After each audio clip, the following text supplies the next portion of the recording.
Hello everyone, আসসালামু আলাইকুম। কেমন আছেন সবাই? আশা করি সবাই ভালো আছেন। ছোট্ট একটা ব্লগ নিয়ে চলে আসলাম অনেক দিন পরে।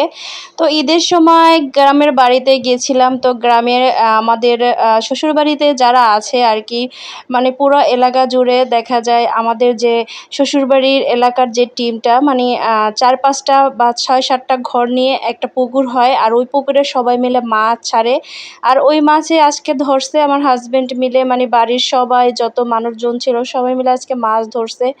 আর এই মাছ ধরার যে কি পরিমাণ ফিলিংস, সেটা আসলে যে না ধরে সে বুঝতে পারে না। আর গ্রামের বাড়িতে এভাবে মাছ পুকুরে ছেড়ে তারপরে ন্যাচারালি যে মাছটা হয় ওই মাছটা ভুনা করে খেতে যে কি পরিমাণ মজার। দেখেন প্রচুর পরিমাণ মাছ পাইছে, মানে এখানে পাঙ্গাস মাছ ছিল, তেলাপিয়া মাছ ছিল, রুই, কাতল, মানে সব ধরনের মাছই ছিল। বেশিরভাগই পাঙ্গাস আর হচ্ছে তেলাপিয়া মাছ ছিল। আর বাকি মাছগুলো নিয়ে খুব কমই ছিল। তো এই মাছগুলো যে এত পরিমাণ মানে দেখতে এত তাজা ছিল আর কি। দেশি পুকুরের মাছ সবসময়ের জন্য বেস্টই হয়, তা ওরকমই দেখেন এই যে লালন টিকা একটা মাছ পাইছে।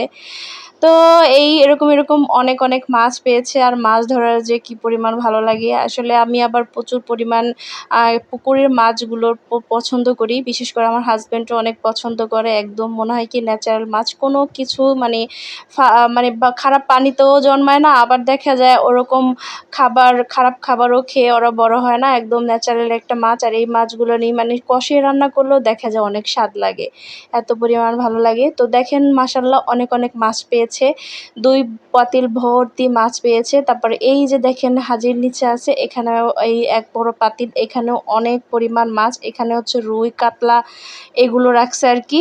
আর পাশের দুইটাতে ছিল পাঙ্গাস মাছ। তো এই মাছগুলো নিয়ে আমাদের যে অনেকগুলো বাসা মিলে যে পুকুরে মাছ ছাড়া হয়েছে, তো সবাইকে ভাগে ভাগে মাছটা দিয়ে দেওয়া হবে, এর জন্য ভাগাভাগি করা হচ্ছে। তো এটাকে বলে পৈরান। আর পৈরানে করেই সব মাছগুলো নিয়ে ভাগাভাগি করা হচ্ছে, মানে কার ভাগে কতটুক পড়ে। তো আমাদের ভাগে যতটুক পড়ছে মাশাআল্লাহ অনেক মাছ পেয়েছি। তো আমার হাজব্যান্ড আবার তেলাপিয়া মাছটা খুবই পছন্দ করে। তো তেলাপিয়া মাছটাই মনে হচ্ছে যে শর্টকাট ভেজে খাওয়ার মতো একটা মাছ। তারপরে এটাই আর কি ফ্রাই করে আজকে ভর্তা আইটেম করতে বলছি আমার শাশুড়ি আম্মাকে। আর আমার শাশুড়ি আম্মার হাতের যে ভর্তা আইটেম এত পরিমাণ মজার হয়, কি বলবো, না খেলে আসলে বুঝতেই পারবেন না। আপনাদের সবার দাওয়াত রইলো, একদিন চলে আসবেন, আমার শাশুড়ি আম্মার হাতের ভর্তা ভাত খাওয়াবো। তো আমার শাশুড়ি আম্মা যতবার দিন থাকি প্রতিদিনই কিছু না কিছু ভর্তা আইটেম করে। আর চুলা রান্না কিন্তু খুবই খুবই মজার হয়। আর আমার শাশুড়ি আম্মার হাতের ভর্তাটাও খুবই মজার হয়। তো আজকে আমি মাছগুলো ফ্রাই করে ফেললাম, আর এটা হচ্ছে আজকে ভর্তা দিয়ে খাওয়া হবে। আর চুলা রান্না কিন্তু খাবারগুলো আমার খুবই পছন্দ। বিশেষ করে আমি যখন গ্রামে যাই আমি সবসময় বলি চুলা রান্নাই খাবো। বিশেষ করে আমি নিজেও রান্না করি, মানে গ্যাসের চুলায় রান্না করাটা আমার মানে খাবারটা খাওয়া দেশে গ্রামে গেলে আমার ভালো লাগে না। মনে হয় যে চুলায় তৈরি রান্না করা খাওয়াই খাবো, আসলে নাহলে মজাটা পাওয়া যায় না, গ্রামের যে একটা ফিল সেটা পাওয়া যায় না কিন্তু, তাই না? তারপরে আমি মাছগুলো ফ্রাই করে নিলাম। দেখেন কি সুন্দর ফ্রাই হয়েছে মাছগুলো, দেখতে কত সুন্দর, তাই না? হ্যাঁ, এটা কিন্তু ভর্তার সাথে খুবই মজা লাগবে। তো অনেক ধরনের ভর্তা ছিল। আর এইখানে আবার ছোট ছোট কিছু মাছ ছিল। ওইটা মাছটা কি মাছ বলে, খলসা মাছ আর কি। আর আমি আবার তেলাপিয়া মাছ খাই না, তা আমার জন্য একটা লালনটিকা মাছ ভাজলাম। তো এই হচ্ছে আমার মাছ ভাজা শেষ। তারপরে চলে আসলাম খাবারে। অনেক ধরনের ভর্তা ছিল, এটা হচ্ছে তিসি ভর্তা, তারপর আলু ভর্তা, আরও কি কি যেন ভর্তা ছিল, অনেক ধরনের ভর্তা আর কি।